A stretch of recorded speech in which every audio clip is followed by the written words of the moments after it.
Bonjour, c'est Jules Lavie pour Code Source, le podcast d'actualité du Parisien.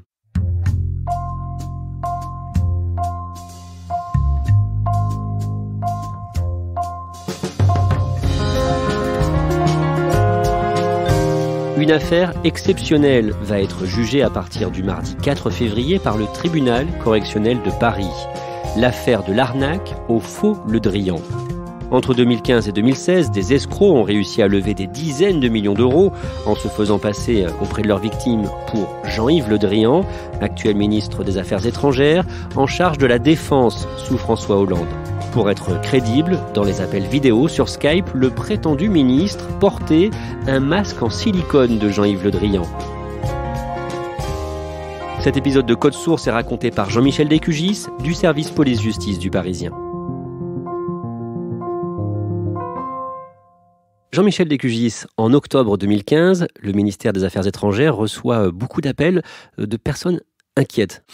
Oui, des personnes qui se plaignent de recevoir des coups de fil assez étranges des ministères de la Défense qui leur demandent bien de payer des rançons, de l'argent à la place du gouvernement français. Ils comprennent pas ce qui se passe et ils demandent si effectivement c'est pas une escroquerie, si c'est pas une blague. Ils cherchent à savoir pourquoi on les contacte et surtout pourquoi on leur demande de payer à la place du gouvernement français. Le 14 février 2019, le magazine de France 2 Envoyé spécial a consacré un reportage à cette incroyable arnaque.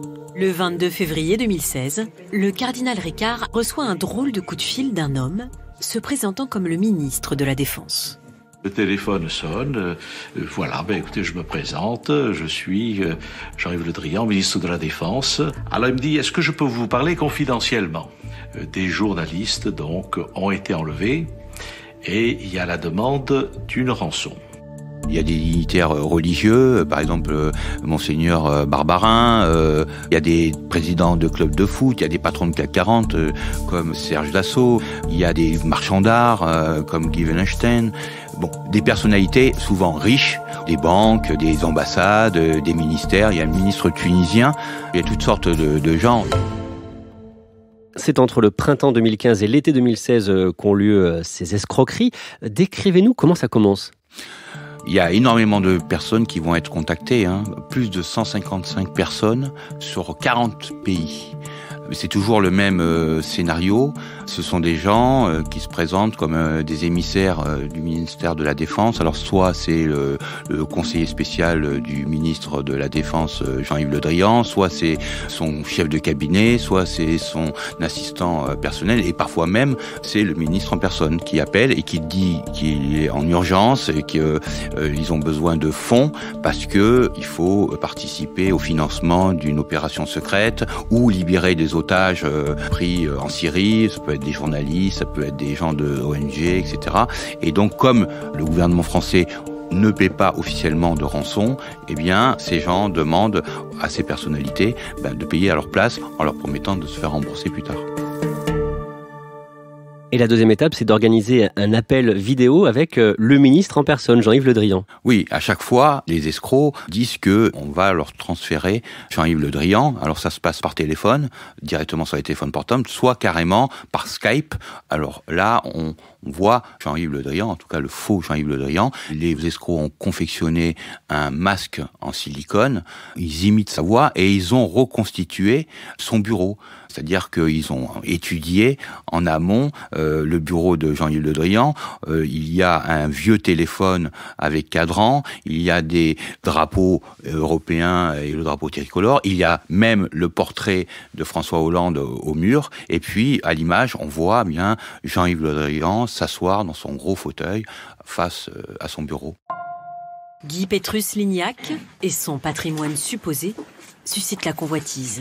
Il n'a donc pas été surpris d'être appelé par le soi-disant cabinet de Jean-Yves Le Drian. Le secrétaire en question dit à mon épouse, « Monsieur le ministre, par souci de confidentialité, aimerait que ça se passe par Skype. » La communication n'était pas très bonne, le bureau était relativement éloigné de la caméra. Avec le recul, on se pose beaucoup de questions, mais au départ, c'est vrai que pour moi, c'était le visage de Monsieur Le Drian.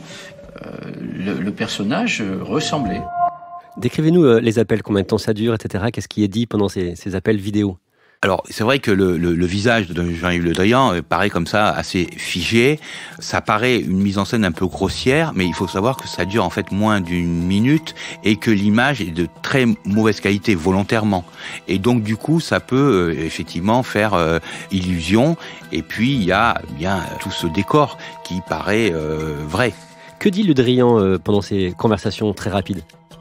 Alors Jean-Yves Le Drian en appelle au sens civique, à la fibre patriotique des gens qui l'appellent. Alors c'est toujours des personnalités, il les appelle soit sur leur portable directement, soit par Skype. Et là, il dit en gros que ils sont dans une situation d'urgence et qu'ils ont besoin de fonds que le gouvernement français lui-même ne peut pas donner parce que c'est pour payer une rançon et que donc ils ont besoin d'avoir une avance d'argent. Et évidemment, il promet aux personnes de les rembourser très vite. Et ensuite, il leur promet la reconnaissance éternelle de la France. Certains vont se voir promettre une immunité du contrôle fiscal à vie, d'autres la Légion d'honneur. Et ça se finit toujours par la France et sera éternellement reconnaissance. Et derrière, ils reçoivent un courrier. Après, là, ça continue. L'escroquerie ne fait que commencer.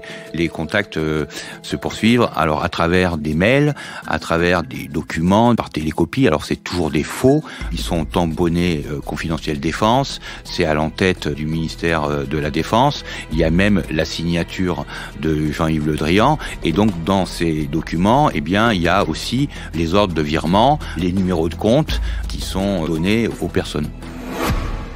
Dans l'ensemble, comment réagissent les personnes contactées ? Très peu y croient.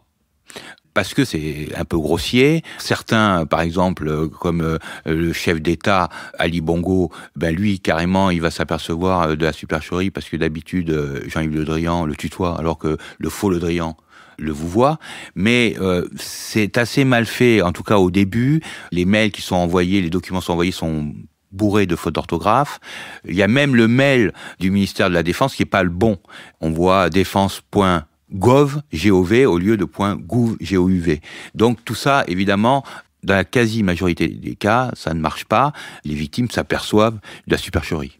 Et donc, en octobre 2015, le ministère français des Affaires étrangères reçoit beaucoup d'appels. À partir de là, le Quai d'Orsay décide d'envoyer des télégrammes pour avertir les ambassades et les consulats. Et les soupçons vont se porter sur un certain groupe d'escrocs.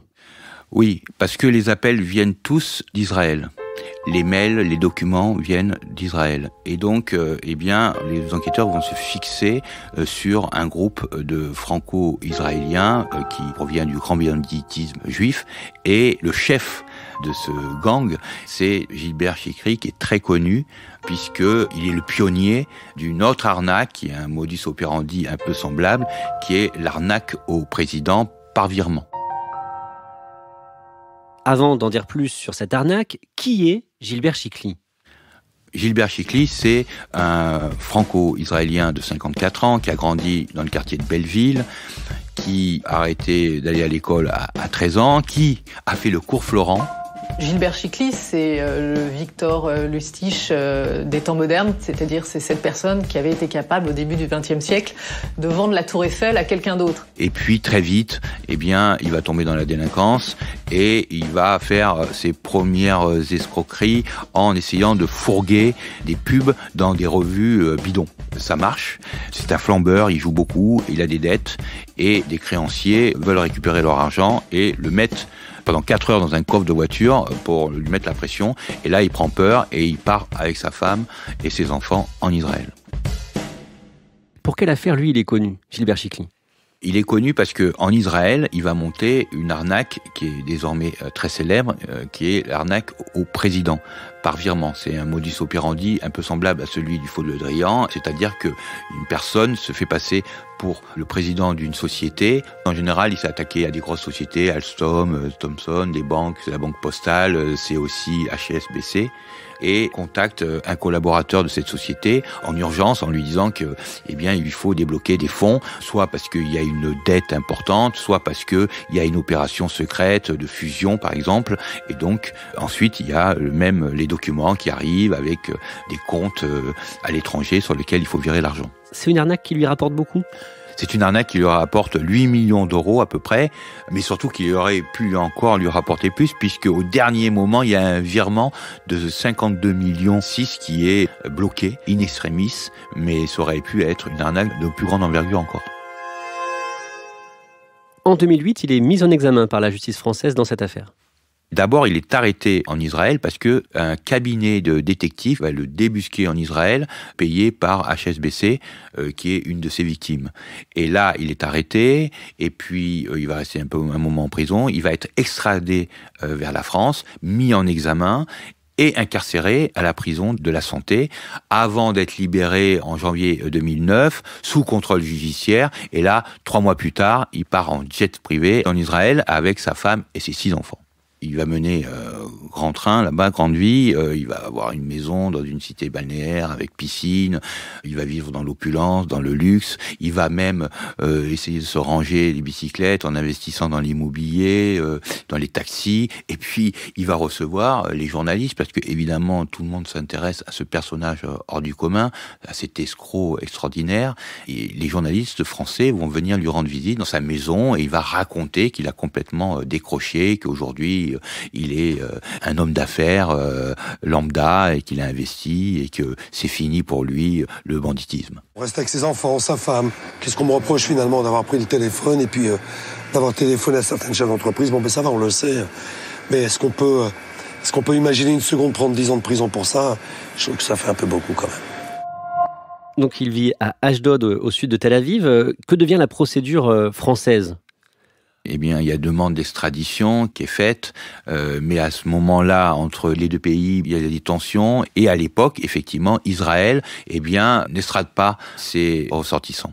En 2015, en son absence par contumace, la justice française, le tribunal correctionnel de Paris le condamne à 7 ans de prison et 1 million d'euros d'amende. Et la même année, un film de Pascal Elbé sort sur cette incroyable arnaque.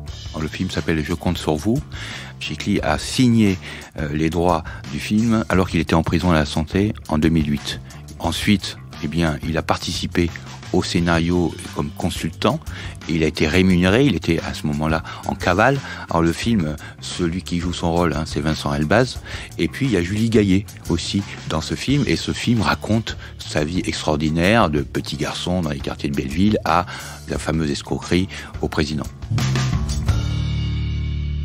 On est donc toujours en 2015, au moment où se déroulent les tentatives d'extorsion au faux Le Drian. Jean-Michel Descugis, on en parlait tout à l'heure, beaucoup de victimes potentielles ont eu des soupçons, se sont rendus compte qu'il s'agissait d'une arnaque, mais sur les quelques 155 personnes concernées, quelques-unes ont marché. Notamment une certaine Corinne Mentzelopoulos. Il y a 4 victimes, en fait, qui ont été corrigées, dont cette présidente de la société des Châteaux Margaux. Un jour, un des collaborateurs de Jean-Yves Le Drian va d'abord appeler sa secrétaire et puis va l'appeler directement, va lui passer le faux Jean-Yves Le Drian au téléphone. Et bien, il va lui expliquer qu'il y a des journalistes pris en otage en Syrie et que le gouvernement français ne peut pas payer officiellement cette rançon et qu'il a besoin de fonds. Il va la mettre en confiance. Comment il va la mettre en confiance? Eh bien, il sait des choses sur sa vie privée et il va lui dire, par exemple, que son père, eh bien, était ami avec le Premier ministre pakistanais. Ce qui est vrai, et donc bien, elle pense qu'elle a vraiment affaire à Jean-Yves Le Drian. Ensuite, la société, Châteaux Margaux, va verser presque 6 millions d'euros sur les comptes des voyous. Autre victime, très probablement beaucoup plus riche, l'Aga Khan. Qui est-il d'un mot? C'est le chef spirituel des Ismaéliens. C'est quelqu'un qui a 79 ans, qui est un prince et qui va être appelé, alors d'abord c'est sa collaboratrice qui est appelée par un certain Bernard Gauthier qui se dit être un collaborateur de Jean-Yves Le Drian, et puis très vite Jean-Yves Le Drian va prendre le téléphone et va parler directement à l'Aga Khan et va lui expliquer bien qu'ils sont sur une opération secrète et que la France ne peut pas verser officiellement cet argent et qu'il a besoin de l'Aga Khan, que l'Aga Khan il sait à quel point c'est quelqu'un qui aime la France, qui vit en France, et l'Aga Khan bien va faire 5 virements. Simplement 2 arriveront jusqu'au voyou, 3 seront bloqués, mais ces 2 virements, bien il y a quand même 20 millions d'euros qui vont parvenir aux escrocs. Et ce n'est pas la plus grosse victime, on va dire. Un entrepreneur turc va donner encore plus. Oui, il s'appelle Inan Kirak. C'est un ami de la France, là aussi, un des plus grosses fortunes turques. Et c'est le même modus operandi. L'homme d'affaires ne va y voir que du feu. Il va donner 47 millions d'euros. Alors il faut comprendre que au fur et à mesure, les escrocs se sont perfectionnés. Ce qui était un peu grossier au départ, s'est perfectionné. Et ces 3 victimes vont l'être en mars 2016 et en décembre 2016. Et donc cet homme d'affaires vire 47 millions d'euros sur le compte des voyous. Il vire 47 millions sur le compte des voyous en plusieurs virements. C'est des virements qui partent sur des comptes slovaques, polonais, et puis qui atterrissent sur des comptes en Chine, à Hong Kong. Enfin, c'est vraiment du grand art. En 2017, Gilbert Chikli est obligé de quitter Israël pour aller en voyage en Ukraine. Pourquoi ? Officiellement, lui, il dit que c'est pour un pèlerinage. En fait, c'est pour monter une nouvelle escroquerie. En tout cas, il va être arrêté le 16 août 2017. Les enquêteurs vont saisir des téléphones portables, le sien et puis celui de son principal complice présumé, Anthony Lezarovitch. Et là, ils vont voir qu'il y a des prémices d'une nouvelle escroquerie avec un nouveau personnage, un nouveau masque en silicone qui a été fabriqué en Ukraine et qui est celui du prince Albert de Monaco. Alors dans les téléphones, ils vont retrouver une image d'un des malfaiteurs, d'Anthony Lezarovitch, qui a mis le masque d'Albert de Monaco. Ils vont retrouver beaucoup de recherches sur les masques en silicone, sur les personnages, parce qu'ils ont hésité visiblement, ils ont pensé à Fillon, à Hollande, puis finalement ils se sont arrêtés visiblement sur Albert de Monaco. Après son arrestation, il est extradé vers la France, placé en détention provisoire à la prison de Fresnes. Il reconnaît les faits ? Alors, il nie tout en bloc. D'abord, il a gardé le silence, comme tous les bons voyous. Et puis ensuite, il a chiqué. Dans le langage policier, chiquer, ça veut dire mentir. Et donc, il nie tout en bloc. Il y a une comparaison de voix, une expertise en comparaison de voix où les policiers ont comparé les enregistrements qui avaient été faits par certaines victimes et des enregistrements, des interviews qu'il avait données à la télé. Et on reconnaît la même respiration bruyante, le ton péremptoire, et puis des marqueurs. Il dit souvent « écoutez, vous savez, bah, bon ». Tout ça fait qu'ils ont réussi à comparer les voix et à démontrer qu'il s'agissait potentiellement de la voix de Chikli. Donc il y a aussi ces messages retrouvés sur les téléphones. Il y a aussi les sonorisations qui ont été faites en Ukraine, en prison, dans les cellules, et aussi au parloir à Fresnes, où il discute et il raconte un certain nombre de choses.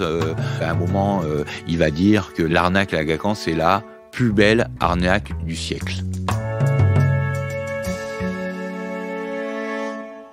Le procès va donc commencer ce 4 février. Est-ce qu'on sait comment il va se défendre ? A priori, il va continuer à nier, mais bon, c'est quelqu'un d'imprévisible. Il va, en tout cas, raconter des histoires, comme il sait très bien le faire.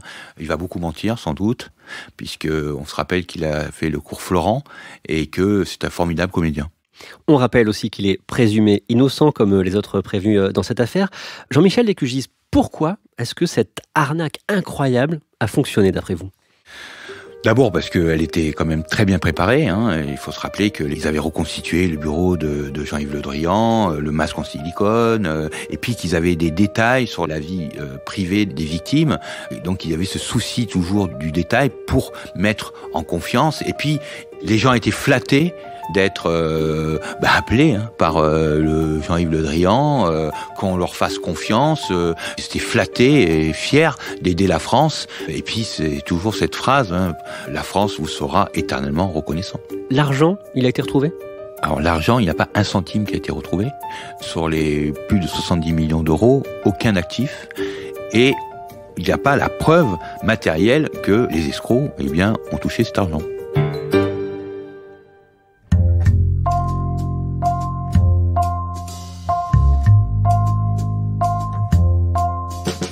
Merci à Jean-Michel Descugis. Épisode conçu et préparé par Clara Garnier-Amouroux, production Stéphane Geneste, réalisation Benoît Laure.